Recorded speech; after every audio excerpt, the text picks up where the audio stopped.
bonsoir bien-aimés, shalom shalom, que la paix du Seigneur soit sur vous, que la paix du Seigneur vous accompagne. En tout cas, de nouveau bonsoir, bienvenue dans la maison du Seigneur, bienvenue aussi aux personnes qui nous suivent sur les réseaux sociaux. Nous vous saluons dans le précieux nom de notre Seigneur Jésus. Gloire soit rendue au Seigneur, magnificence à lui. Et nous espérons, frères et sœurs, que vous avez passé une excellente journée dans le nom de notre Seigneur Jésus. En tout cas, bien-aimés, le Seigneur est bon. Le Seigneur, n'est-ce pas, nous a donné la vie. Le Seigneur a manifesté, bien-aimés, le souffle dans nos corps. Il nous a donné l'énergie nécessaire. Et, bien-aimés, nous glorifions le Seigneur. Nous glorifions le Seigneur, nous bénissons, bien-aimé, le Seigneur. Alors, bien-aimés dans le Seigneur, nous continuons toujours ce que nous avons commencé, à savoir, bien-aimés, les prières qui transforment une vie. Les prières qui transforment une vie. Alors, nous avions, bien aimé dans le Seigneur, commencé avec Yébetz, n'est-ce pas, dans le livre d'Un Chronique, chapitre 4. Nous avons commencé avec Yébetz. Nous avons parlé du prophète Ézéchias, deux histoires concernant les prières du prophète Ézéchias. Et nous avons, bien aimé, aussi abordé les prières qui transforment une vie au travers, bien aimé, c'était dernièrement, au travers d'un enseignement, au travers d'une parabole du Seigneur Jésus-Christ sur la prière. Alors, qu'est-ce que, bien aimé dans le Seigneur, nous avons dit? Alors, on ne va pas revenir sur tout ce que nous avons dit dès le départ, mais le Seigneur Jésus, dans la parabole, n'est-ce pas, qui nous enseigne sur Luc chapitre 18, la veuve et le juge inique, le message, bien aimé, nous est déjà donné dès le départ. Il leur enseigna une parabole pour leur montrer qu'il faut toujours prier et ne point se relâcher. Dans certaines versions, dans d'autres versions, il est dit « et ne point se décourager ». Et ne point se relâcher et ne point se décourager. Pour les personnes qui n'ont pas suivi, je vous invite à aller, n'est-ce pas, sur notre compte personnel sur lequel nous sommes en train de mettre actuellement sur Facebook, sur notre page aussi Église Miel. Et là, bien aimé, vous verrez que nous avons parlé de toutes ces choses. Et la prière, bien aimée, est vraiment une chose très importante. Nous savons que le Seigneur Jésus lui-même a enseigné sur la prière et le fait même qu'il nous donne cette parabole concernant la prière nous montre bien, frères et sœurs, l'importance qu'il y a, n'est-ce pas, à prier. Car c'est très très très important, bien aimé dans le Seigneur, de prier. Le but n'est pas pour nous d'enseigner sur les diverses sortes de prières ou les divers types de prières ou les différentes prières qui peuvent, bien aimés dans le Seigneur, exister. Mais le but est pour nous, bien aimés dans le Seigneur, de voir au travers des prières qui ont été prononcées, qui ont été faites par des hommes, par des femmes, qui ont servi le Seigneur, qui ont cheminé avec le Seigneur, qui ont marché avec le Seigneur, et voir, bien aimé dans le Seigneur, ce que l'exaucement de ces prières a produit. Car oui, bien aimé dans le Seigneur, le Dieu que nous prions, n'est-ce pas, le Dieu que nous prions exauce les prières. Le Dieu que nous prions, bien aimé dans le Seigneur, exauce les prières. Ça, c'est vraiment très, très, très important, bien aimé, de nous en souvenir. C'est vraiment très, très, très important, bien aimé, à savoir. Si, bien aimé, Dieu nous demande de prier, c'est parce que, quelque part, bien aimé, il exauce les prières. Il exauce les prières. Alors, bien entendu, il y a des prières que seul Dieu peut exaucer, il y a des choses que nous pouvons faire. Autrement dit, qui n'ont pas besoin de prière. Donc, nous pouvons prier pour plusieurs raisons. Je suis simplement en train ici de faire mon introduction. Je suis en train d'introduire. Je ne vais pas m'étaler sur les divers types de prières, nous l'avons dit. Bien-aimés dans le Seigneur, pardon, excusez-moi. Donc, c'est très important, bien-aimés, de ne pas oublier cela. C'est très important, bien-aimés dans le Seigneur, de se souvenir que le Dieu que nous prions exauce les prières. Et nous l'avons vu dans la conclusion de sa parabole, dans Luc chapitre 18. Qu'est-ce que le Seigneur va dire? D'abord, il va dire ceci. Il va parler du juge inique. Le juge inique va dire ceci. Quoique je ne craigne pas Dieu et que je n'ai d'égard pour aucun être humain, pour aucun homme, néanmoins, je vais faire justice à cette femme. Je vais lui donner raison pour qu'elle ne vienne pas sans cesse me casser la tête. Et le Seigneur Jésus, bien aimé, de dire la chose suivante. Écoutez, écoutez, écoutez ce que dit le juge inique. Écoutez ce que dit le juge inique. Et Dieu tardera-t-il à faire grâce à ses élus? Et Dieu tardera-t-il à exaucer ses élus? Et Dieu tardera-t-il à répondre à ses élus?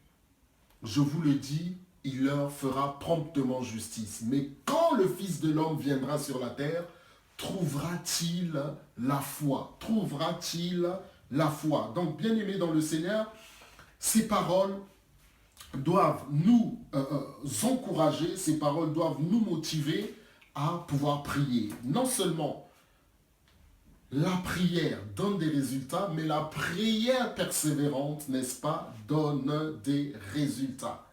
Élie était un homme de la même nature que nous dit l'apôtre Jacques. Il pria avec insistance, n'est-ce pas, et il ne plut plus. Puis il pria et de nouveau il plut.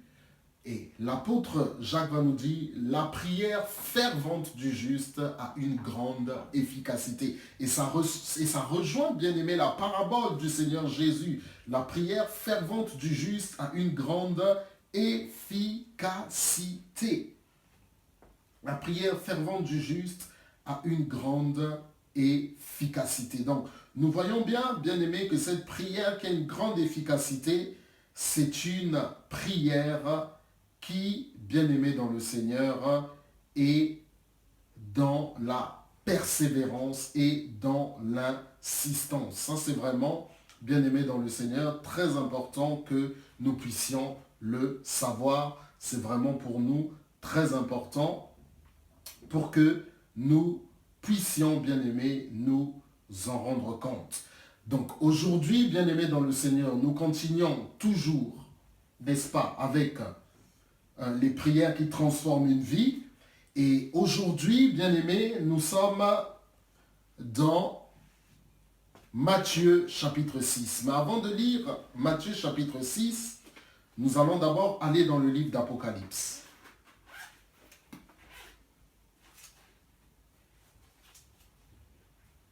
Nous allons dans le livre d'Apocalypse.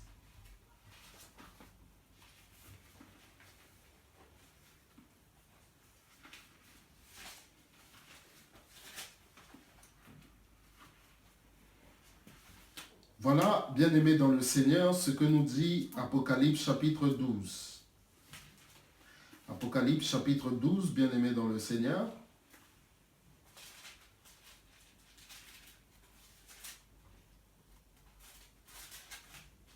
Apocalypse chapitre 12, à partir du verset 10.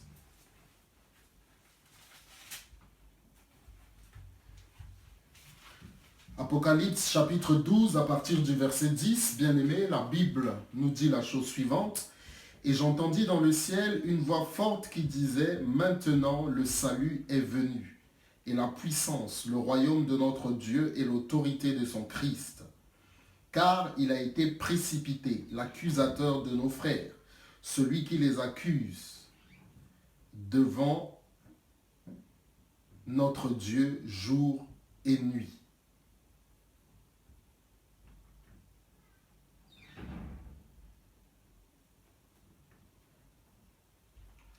Ils l'ont vaincu, verset 11, à cause du sang de l'agneau et à cause de la parole de leur témoignage. Ils n'ont pas aimé la vie de leur âme, même jusqu'à la mort. C'est pourquoi réjouissez-vous, ô cieux, et vous qui y habitez. Malheur à la terre et à la mer, car le diable est descendu vers vous, étant en grande colère, sachant qu'il a peu de temps. Sachant qu'il a peu de temps. En fait, on devait même lire à partir du verset 7. La Bible nous dit ceci. Permettez-moi de reprendre Apocalypse chapitre 12 à partir du verset 7. La Bible nous dit, bien-aimés dans le Seigneur, et il y eut guerre dans le ciel. Michel et ses anges combattirent contre le dragon. Et le dragon combattit et ses anges. Et ils ne prirent pas le dessus et leur place ne se trouva plus dans le ciel. Et le grand dragon fut précipité, le serpent ancien, celui qui est appelé le diable et Satan, celui qui trempe toute la terre habitée. Il fut précipité sur la terre et ses anges furent précipités avec lui. Verset 10. Et j'entendis dans le ciel une voix forte qui disait, maintenant le salut est venu, et la puissance, le royaume de notre Dieu et l'autorité de son Christ, car il a été précipité, l'accusateur de nos frères, celui qui les accuse devant notre Dieu, jour et nuit. Ils l'ont vaincu à cause du sang de l'agneau et à cause de la parole de leur témoignage, verset 11, et ils n'ont pas aimé la vie de leur âme, même jusqu'à la mort. C'est pourquoi réjouissez-vous, ô cieux, et vous qui y habitez, malheur à la terre et à la mer, car le diable est descendu vers vous, étant en grande colère, sachant qu'il a peu de temps. Donc les versets vraiment que nous avons lus, verset 7 à verset 12, sont des versets très importants. Et cette fois-ci, je relis simplement les trois versets que nous avons lus, versets 7, 8 et 9. Et il y eut une grande guerre dans le ciel. Michel et ses anges combattirent contre le dragon. Et le dragon combattit et ses anges. Ils ne prirent pas le dessus et leur place ne se trouva plus dans le ciel. Et le grand dragon fut précipité, le serpent ancien, celui qui est appelé le diable, et Satan, celui qui trempe toute la terre habitée. Il fut précipité sur la terre et ses anges furent précipités avec lui. Amen. Donc voilà, bien-aimés dans le Seigneur, un passage très important que le Seigneur est ici en train de nous révéler au travers de l'apôtre Jean, puisque c'est le Seigneur qui a montré ce qui s'est passé à l'apôtre Jean. La Bible nous dit que l'apôtre Jean fut ravi en esprit, l'apôtre Jean fut pris, bien-aimé, en esprit, afin, bien-aimé, que le Seigneur lui parle. Et le Seigneur l'a pris, il l'a emmené dans le ciel et il lui a montré des choses extraordinaires. Alors, le livre d'Apocalypse, bien-aimé dans le Seigneur, parle de beaucoup de choses qui se sont passées, des choses que nous vivons aujourd'hui et des choses qui vont arriver. Traite beaucoup du sujet et parle entre autres aussi, bien-aimé, du retour du Seigneur Jésus. Car, bien-aimé dans le Seigneur Jésus revient bientôt. Le Seigneur Jésus, bien-aimé, reviendra chercher son Église. Ok? Le Seigneur Jésus reviendra, n'est-ce pas, chercher son Église, car cela, bien-aimé, est très, très important. Très, très important, de ne pas l'oublier, bien-aimé. Très important de ne pas l'oublier. Alors, donc avant de relire toujours le livre de Matthieu, nous continuons encore. On va venir à Matthieu, ne vous inquiétez pas. Nous sommes cette fois-ci dans le livre de 2 Corinthiens. Nous sommes à 2 Corinthiens.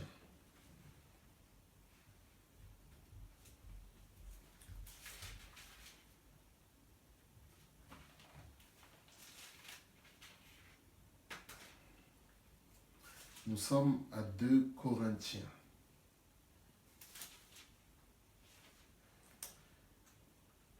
Ok.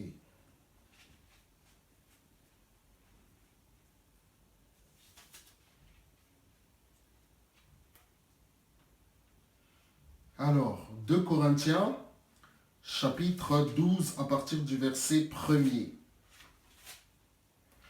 2 Corinthiens, chapitre 12, à partir du verset 1er. La Bible nous dit ceci, bien-aimés dans le Seigneur. Il faut se glorifier, bien que cela ne soit pas expédient. J'en viendrai néanmoins à des visions et à des révélations du Seigneur. C'est une version un peu différente que je lis, la version live stream. Verset 2. Je connais un homme en Christ qui fut, il y a 14 ans, emporté jusqu'au 3e ciel. Si ce fut dans le corps, je ne sais. Si ce fut hors du corps, je ne sais. Dieu le sait. Et je connais un tel homme. Si ce fut dans le corps ou hors du corps, je ne sais. Dieu le sait. Qui fut emporté dans le paradis et qu'il entendit des paroles ineffables qu'il n'est pas permis à un homme d'exprimer.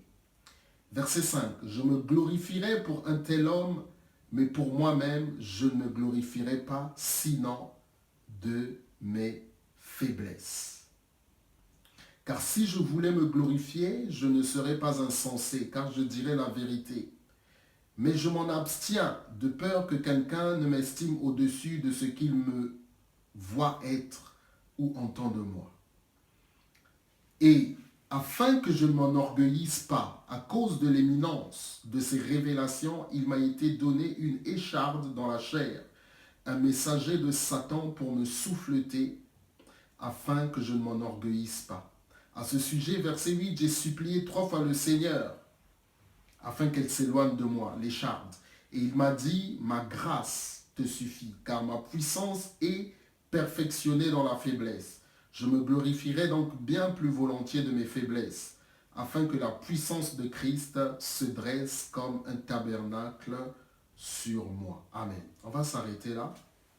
C'est surtout les 4 premiers versets qui nous intéressent.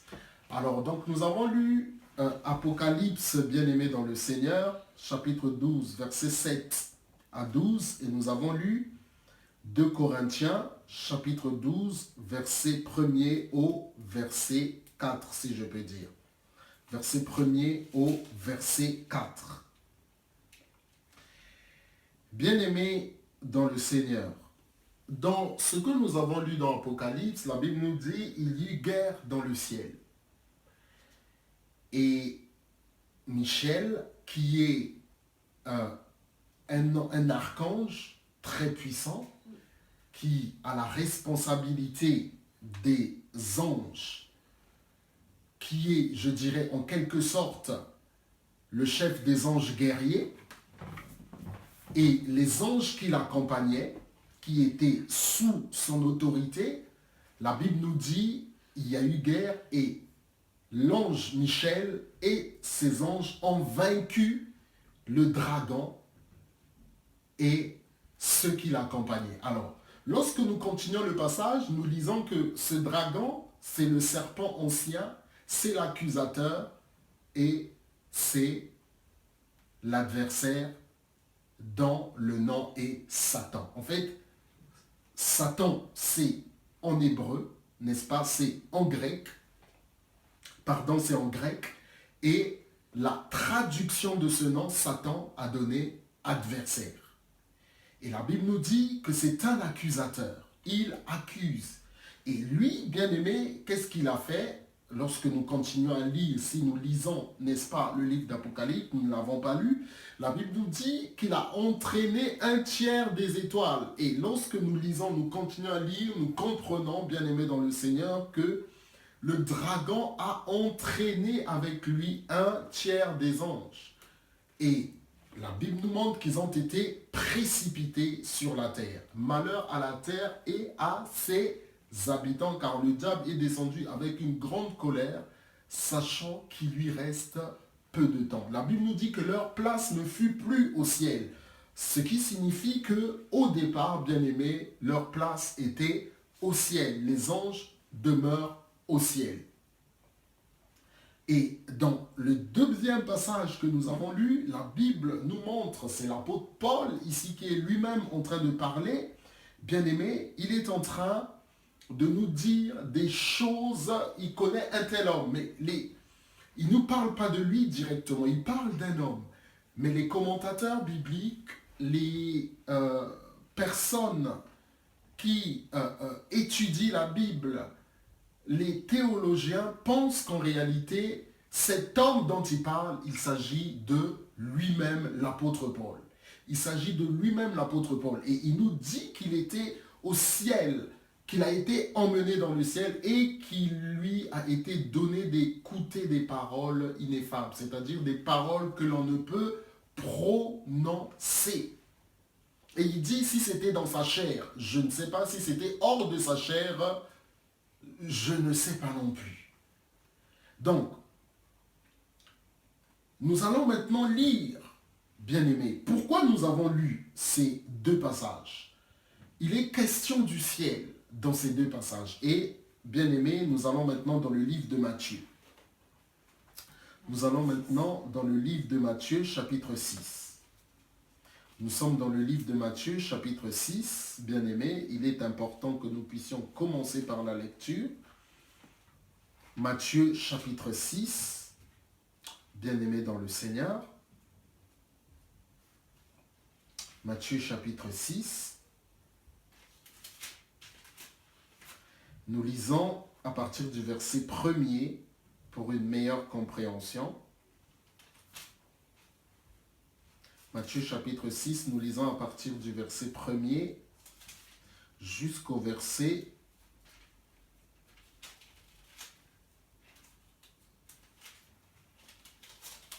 voilà, à partir du verset 1er jusqu'au verset 18. C'est une longue lecture, mais c'est important de le faire.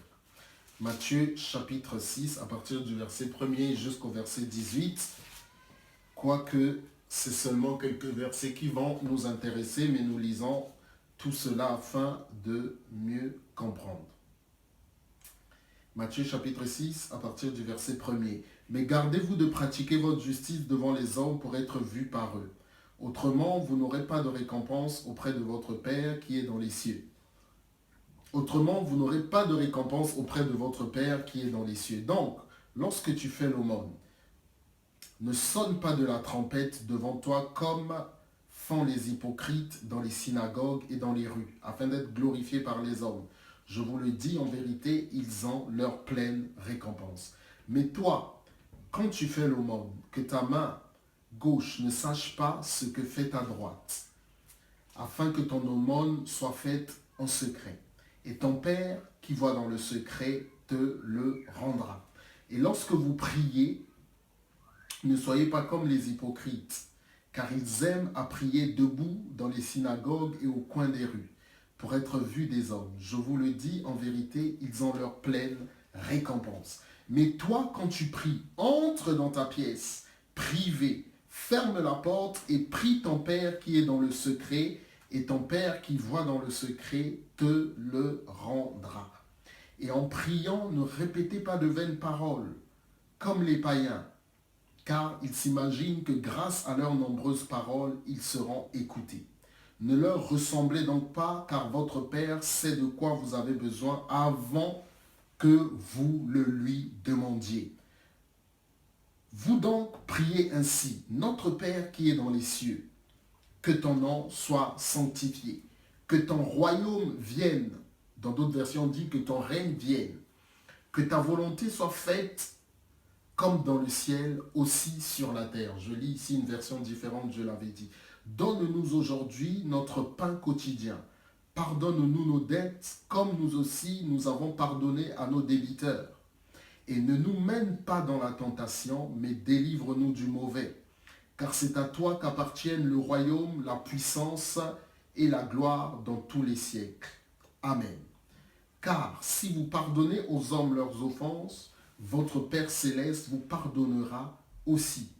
Mais si vous ne pardonnez pas aux hommes, votre Père ne vous pardonnera pas non plus vos offenses. Verset 16. Et lorsque vous jeûnez, ne soyez pas comme les hypocrites qui prennent un air triste, car ils se rendent le visage défait pour montrer aux hommes qu'ils jeûnent. Je vous le dis en vérité, ils ont leur pleine récompense. Mais toi, quand tu jeûnes, oins ta tête et lave ton visage, afin de ne pas montrer aux hommes que tu jeûnes, mais à ton Père qui est dans le secret, et ton Père qui voit dans le secret te le rendra. Amen. En fait, dans ces passages que nous avons lus, quelques versets nous intéressent. Matthieu chapitre 6, verset 1er, ce sont ces versets qui nous intéressent, n'est-ce pas? Et Matthieu chapitre 6, verset 9 au verset 13. Matthieu chapitre 6, verset 1er nous dit la chose suivante. Mais gardez-vous de pratiquer votre justice devant les hommes pour être vus par eux. Autrement, vous n'aurez pas de récompense auprès de votre Père qui est dans les cieux. Verset 9. Vous donc priez ainsi, notre Père qui est dans les cieux, que ton nom soit sanctifié. La prière qui nous intéresse ici aujourd'hui, c'est les versets 9 au verset 13. La prière que nous connaissons généralement sous le nom de notre Père. Cette prière, bien-aimée, c'est un modèle que le Seigneur nous donne. Ok? C'est un modèle, bien-aimé, que le Seigneur nous donne. Nous parlons ici, bien-aimé, des prières qui transforment notre vie ou qui transforment une vie. Et nous l'avons dit, bien-aimé, avant de commencer, la prière est très, très, très importante. Nous sommes simplement ici en train d'introduire. Et nous avons vu, bien-aimé, que la prière fervente du juste a une grande efficacité. Que Dieu, bien-aimé, ce qu'il veut, c'est exaucer ses élus qui crient à lui nuit et jour. Nuit et jour. Donc, la volonté de Dieu, bien-aimé dans le Seigneur, c'est d'exaucer ses enfants qui crient à lui. La volonté de Dieu, le désir de Dieu, bien-aimé, c'est d'exaucer ses enfants qui le prient. C'est d'exaucer ses enfants qui le cherchent. N'est-ce pas? Vous m'invoquerez et vous partirez. Invoque-moi et je te répondrai. Jérémie 33:3, je te montrerai de grandes choses, des choses cachées que tu ne connais pas. Et nous voyons donc que le désir du Père, la volonté du Seigneur, bien-aimé, c'est de pouvoir exaucer ses enfants. C'est de pouvoir exaucer ses enfants, c'est de pouvoir répondre à la prière de ses enfants. Ça, c'est vraiment, bien-aimé dans le Seigneur, quelque chose de très important que nous ne devons pas oublier. C'est quelque chose vraiment, chaque fois que nous nous présentons devant le Seigneur, nous devons ne pas oublier et dire, Dieu nous aime et il veut notre bonheur. Il veut notre bonheur et il veut, bien-aimé, exaucer nos prières. Le Père veut exaucer nos prières. Ça, c'est vraiment, frères et sœurs, quelque chose de très, très, très important, je le répète, que nous ne devons pas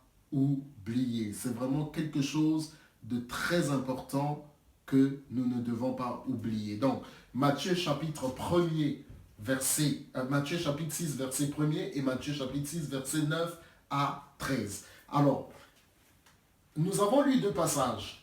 Quand nous lisons ces deux passages, la Bible, nous avons lu deux séries de passages, excusez-moi. Quand nous les avons lus, nous avons vu qu'il y a des choses qui se passaient au ciel. Ok? Des choses qui se passaient au ciel où vivent les anges, n'est-ce pas? Où résident les anges, je ne sais pas qu'est-ce que je peux dire, vivent, résident, mais l'endroit où les anges se trouvent, et c'est le même endroit où se trouve le Père. Ok? C'est le même endroit où se trouve le Père. Puis, nous avons lu dans le livre de 2 Corinthiens, chapitre 12, ok, versets 1 à 4, nous avons vu là, bien aimé, qu'un homme dont beaucoup pensent qu'il s'agit de l'apôtre Paul a été emmené au paradis, au ciel. Et là, on lui a dit des choses. Mais qui lui a parlé, c'est le Seigneur. Et Jésus-Christ, notre Seigneur, lorsque nous avons lu, la Bible nous dit, il parle de notre Père qui est dans les cieux. De notre Père qui est dans les cieux. Donc, 9 à 13, notre Père qui est dans les cieux. Donc, au verset 1er, au verset 18, mais je le répète, seul le verset 1er et les versets 9 à 13 nous intéressent. Le Seigneur situe, si je peux utiliser ce terme, le Père dans les cieux. Maintenant, nous revenons à la prière. C'était pour pouvoir, bien aimé, expliquer afin que ces choses soient claires dans notre tête, dans notre esprit, que le Dieu que nous prions est non seulement notre Père, mais aussi il réside dans les cieux. Sur cette prière, bien aimé dans le Seigneur, écoutez-moi. Aujourd'hui, ce n'est que l'introduction. Sur cette prière, je répète que nous parlons des prières qui transforment une vie. Sur cette prière, c'est un modèle que le Seigneur nous donne. Et avant de donner un modèle de prière, il condamne tout ce que des prières exagérées, tout ce que des prières pour le m'as-tu vu, toutes les prières qu'il ne veut pas, il les condamne. Amen. Et la prière qu'il nous donne, nous le verrons, bien aimé, ce n'est pas un simple modèle de prière. Mais cette prière est beaucoup plus profonde parce qu'en réalité, cette prière, nous le verrons prochainement, doit être, bien aimé, je dirais, un style de vie. Cette prière, en réalité, doit être une attitude de vie, une manière de vivre. Lorsque, bien aimé, cette prière n'est pas une simple prière, mais est pour nous une manière de vivre, bien aimé, le Seigneur exauce. Nous avons dit au départ, bien aimé, que le Seigneur Jésus a enseigné sur la prière comme il est là en train de le faire. Et il a aussi enseigné sur la prière dans plusieurs autres passages, notamment Luc chapitre 18 sur la parabole de la veuve et du juge inique. Donc pour l'instant aujourd'hui, bien aimé, c'est là que nous allons nous arrêter. Nous avons simplement introduit en disant, bien aimé, nous avons lu des passages que le Dieu que nous prions est au ciel. Quand je dis il est au ciel, en réalité, c'est une manière de parler parce que Dieu est partout à la fois. Ok? Dieu est omniprésent, il est partout à la fois. Il est omnipotent, il est tout puissant et il est omniprésent. Vraiment là j'insiste que le Dieu que nous prions est présent partout. Il est partout à la fois. Il est partout à la fois. Mais je pense que le Seigneur Jésus a voulu simplement nous donner un message pour que nous ayons à l'esprit, n'est-ce pas, qu'il y a un lieu où Dieu réside. Ok? Quoi qu'il soit présent partout à la fois, il y a il y a un lieu où le Seigneur réside et c'est les cieux. Et nous avons lu quelques passages, n'est-ce pas? Apocalypse chapitre 12, versets 7 à 13 et 2 Corinthiens chapitre 12, versets 1 à 5. Et nous avons commencé notre Père en disant, donc c'est une prière que le Seigneur nous a enseignée, un modèle de prière.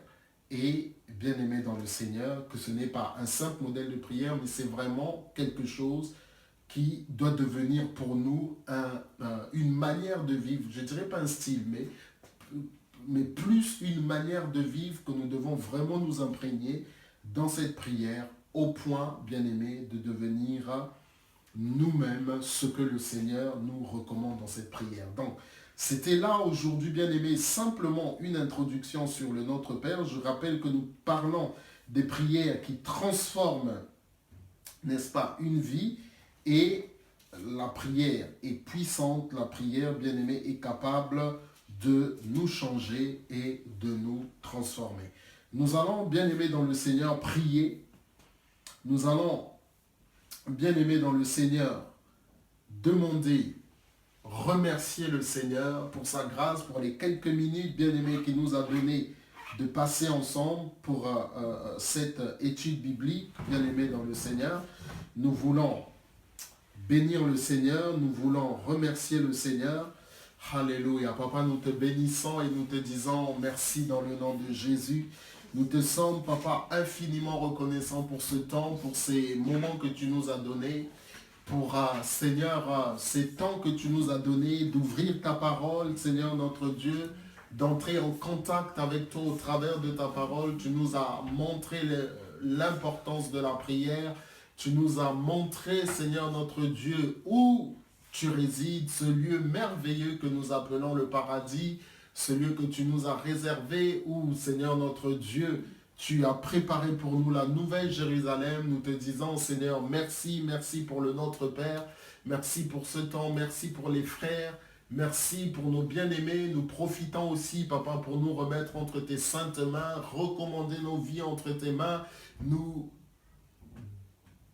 remettre entre, Seigneur, tes saintes mains et te demander de nous accompagner pour le retour à la maison.